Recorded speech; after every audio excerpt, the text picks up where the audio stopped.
So one of the odd coincidences, in 2015, you played not one, but two people screwing musicians out of their living.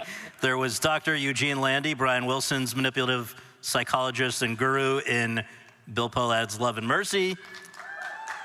Nice movie. And there was Jerry Heller, the Weasley manager of NWA in F. Gary Gray's Straight Outta Compton. I assume this was purely a coincidence? It was a coincidence. It was a coincidence. Purely a coincidence. Yes. Good Lord, I played a lot of snakes, haven't I? God, man. That year, you also received an Emmy nomination. You were playing the Ed Begley character, a version of that from 12 Angry Men, in a parody that was part of Inside Amy Schumer. You've spoken very highly of her, and you've said you feel a certain kinship with her. Just since that has really a cult following as well, anything you want to say about that? Well, that was a really fun thing to do. I mean, we did this kind of funny 2-day shoot with all these remarkable character actors and comedians in one room. I think the most extraordinary part of that was dealing with Jeff Goldblum for 2 days. Which is like being on acid for 2 days. I mean, I'll never forget that. I mean, that was just fantastic. And so it was, yeah, and it was a really brilliantly done thing. It was incredibly well done. It really, really was a lot of fun to do. Absolutely. Okay, so now this brings us to Richard, a theater director turned artisanal pickle distributor who, with his wife Rachel, is trying to have a baby. But running into every possible obstacle. This is in Tamara Jenkins's private life. You and Kathryn Hahn, and if people haven't seen this movie, first of all, it's a Netflix movie. I think it should be easily findable there. But this was I mean, within the indie film community, it was just tremendously loved, but I think it deserved a bigger following. I do too. It's a great, great movie. Tamara Jenkins has made 3 movies, I think, in 30 years or something like that, and every one of them is great. Slums of Beverly Hills. Slums of Beverly Hills, The Savages with Phil Hoffman and Laura Linney, and then this movie, Private Life, which really, it's criminally underseen. It's a great movie, and Kathryn Hahn is fantastic in it. And it's such a rich movie. I mean, yes, it's about these people trying to have a kid. It becomes about a lot more in a lot of ways. It's a beautiful, beautiful, I loved making it, yeah. And he's not a snake, this guy. That's right. He's not a snake. That's right. Yeah, it's nice. You made a big decision around 2015, 2016 to go to television, but not in a way that you had before with a limited series or a TV movie where it's a kind of finite commitment. But here, this is for a drama series on Showtime called Billions. You play Chuck Rhodes. Back to playing snakes. That's right, back to playing snakes. Kind of a Elliot Spitzer-like DA or U.S. attorney, particularly fixated on a corrupt hedge fund billionaire. Yeah. This went on in 2016, ran for 7 seasons, 84 episodes, right through last year, 2023. Yep.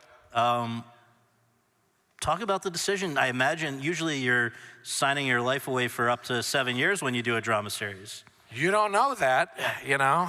You don't know that at first. I had never done something like this.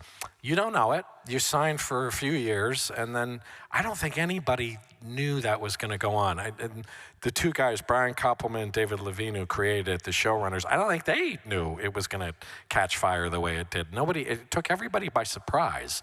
And it really just kept going, man. It was a great show.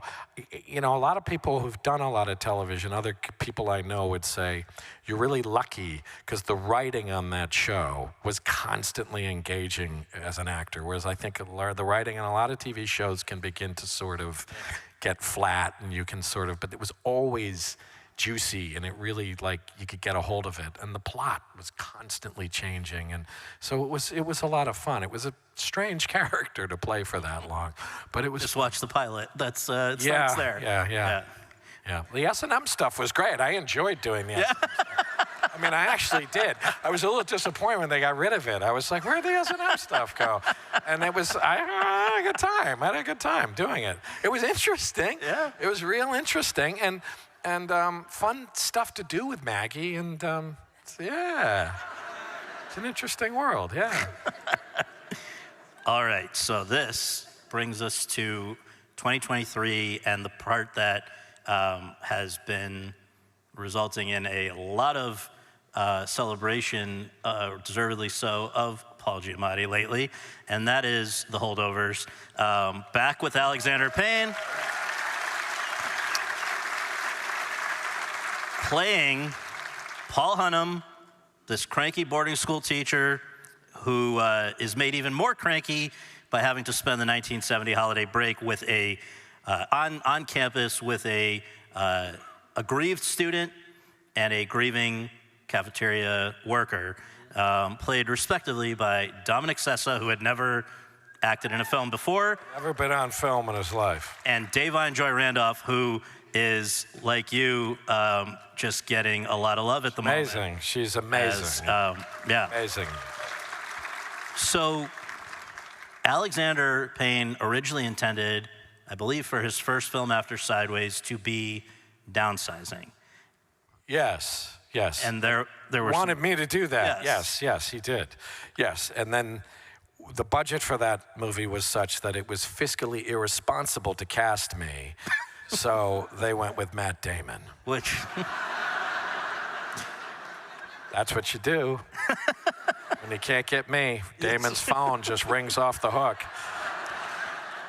So in the intervening 19 years between Sideways and Holdovers, were you guys in touch? Were you we were talking friends. about other things? Yeah, we were friends, and we talked about other things. We've talked a lot for years, and I keep mentioning it because I want to manifest it in the world. We keep talking about doing a private detective thing. Yeah, because Alexander says he wants to see me get beat up and shot at a lot, which I think, I don't know, that sounds good to me. And so there's other things. And then we tried to do this a couple times, and it scheduling-wise didn't work out because he was absolutely bound to determine that it would be in the dead of winter and we would have real snow, which we did. We ended up with real snow. There's no fake snow in this movie, which is a big deal. It is. So you can feel the difference. With the fake snow, you can tell, but this is real snow in this movie, all of it. Now, you get a script, I guess, or maybe he'd been telling you verbally about this as he was writing it, but it was written for you, this guy, right? That's what he says, yes. It was written for me, yes, yes. Now, how did you, would you share for anyone who hasn't seen it yet, perhaps a log line of who this guy is? He is a embittered classics teacher at a boys' school who smells like fish and has an eye issue, and he's not terribly beloved. And I love Alexander said something about him that I've loved, really holds true. He's not a nice man, but he's a good man. And that's what I think I loved that about the character. He's got all of this armature around him, but he's a good man underneath it all. And just for the record, the eye issue, which is not, I don't think, specifically addressed in the film, is an homage? It is an homage to another movie, the whole thing was inspired by a French movie from the 30s called Merluce, which I gather in French means codfish or something like that. So the kids call the guy, because I think the guy smells like fish in that too. Yeah. So that's maybe, I don't know, but he has an eye issue as well. I do want to say about the eye, I do want to mention something about the eye, which is, I've been joking around a lot about not giving it away, and then I kind of felt bad because a remarkable artist named Christina Patterson made that eye. And she makes these eyes for actors, for film and television. She hand paints them, and they're gorgeous little works of art that you wear. And I just feel like she wasn't getting enough credit, and she did an amazing, amazing job. Yeah. And I just want her to be because she's an artist. She really is an artist. And it's like, and she said my eye color was the hardest to match of any actor she's ever worked with, because my eyes change color on film a lot. Wow. So she nailed it. And that's a lot of the character there in the eye. And so she's a genius anyway. Well, and she did such a convincing job. I've had a number of people ask what happened to Paul Giamatti's eye. Yeah. So I have a guy I grew up with since I'm 5 years old who saw the movie, and he said to me afterwards, the first 20 minutes, he was like, my God, have I never noticed the poor guy has a screwed up eye? I was like, what are you, an idiot? You've known me since we were 5. But so it was very convincing. Yeah, very convincing. So this guy, not nice, but good, as you say. Was there any model for it, whether from your days at Choate or Yale or anywhere where it's sort of these enclosed communities of very intelligent people who might be a little in their own world? Absolutely. Yeah. I went to one of those schools. I went to one only about 10 years after the movie takes place.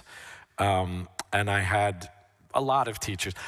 It's hard for me to even really parse out all the different things going into this.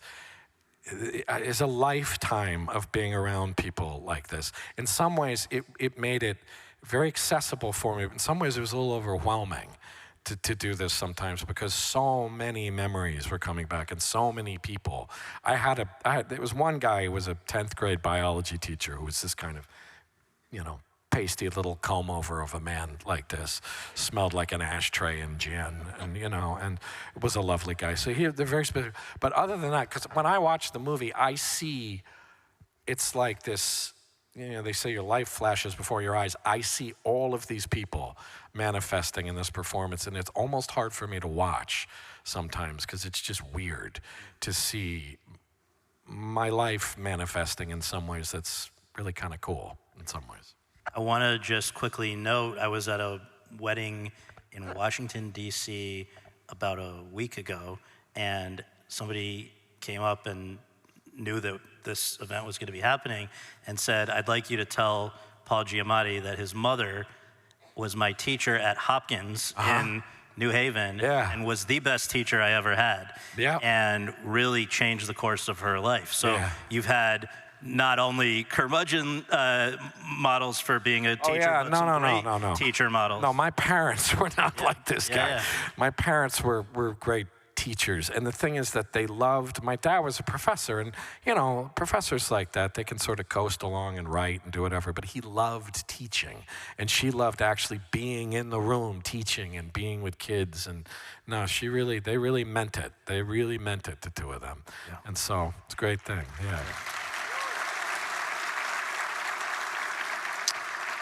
One of the things that Alexander was very committed to with this movie was not only setting it in 1970, but making it feel in every way like it's 1970, from the logo of the studio at the beginning to the film stock or whatever. Treated the film to make it look like. It was unbelievable. And I wonder for you, though, being in these period costumes, being in, around props and things that are very of that time, any of these things particularly helpful, or what was for you the most? First of all, the weirdest thing is still when I talk about this movie as being a period movie, it freaks me out. So I'm like, I was alive, man. That's not. I'm like, period is like The Illusionist. That's a period movie. John Adams is period. This was my frickin' life, man. I was alive. So that's weird, first of all. But for sure, the movie, all of the textures of those things and, all of the sorts of props and everything. I was very, very fixated on the coat and the clothes, and I became obsessed with and insistent on that I get one of those duffel toggle button coats that I wear in this thing, because that's what I remember all of those academic friends of my father's wearing. Because I was like, I gotta have that nerdy frickin' coat to wear, and the hat and stuff like that, the pipe smoke. But everywhere you looked, the production design, and we were in real locations too. Everywhere you looked, everything you touched was the real McCoy. And so that's extraordinary. And Massachusetts, north central Massachusetts, it's still 1974 in North Central. And I say that having a family from North Central Massachusetts. I'm like, right? It's the 70s still in there in a lot of ways. And so you get that feeling, and that's wonderful. It gives you everything, yeah.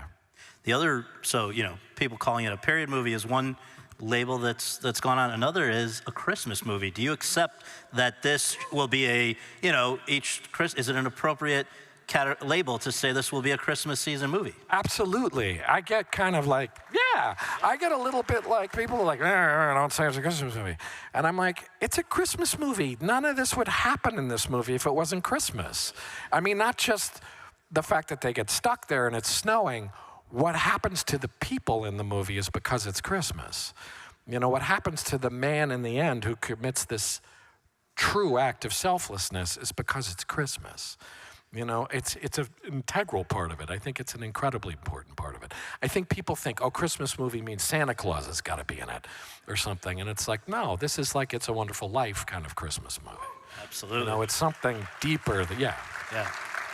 Nothing wrong with Santa Claus in Christmas movies, but One last question from me. For this performance, you have already won the Best Actor National Board of Review Award, the Best Musical Comedy Actor Golden Globe Award, the Best Actor Critics' Choice Award, and you are nominated for the Best Actor SAG Award, the Best Actor BAFTA Award, and the Best Actor Academy Award.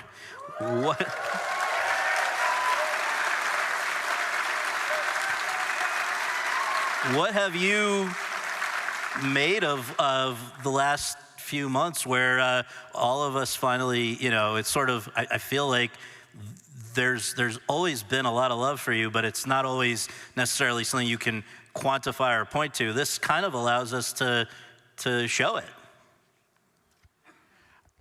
It's hard to know what to feel a lot of the time. It's an extraordinary thing.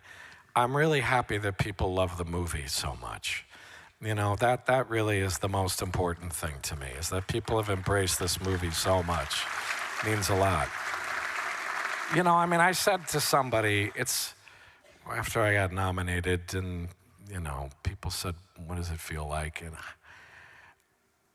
it's an affirmation that got a lot of meaning. I said, I feel like maybe I did the right thing with my life. And that's the nicest thing about it. That's like, I did the right thing, and what I do seems to matter to people. Because it's hard to always keep that in mind. As an actor, you can lose sight of both of those things. Why did I do this, and what does it matter? And it's been nice to feel that I did it, and it matters. So that's really nice. That's really nice.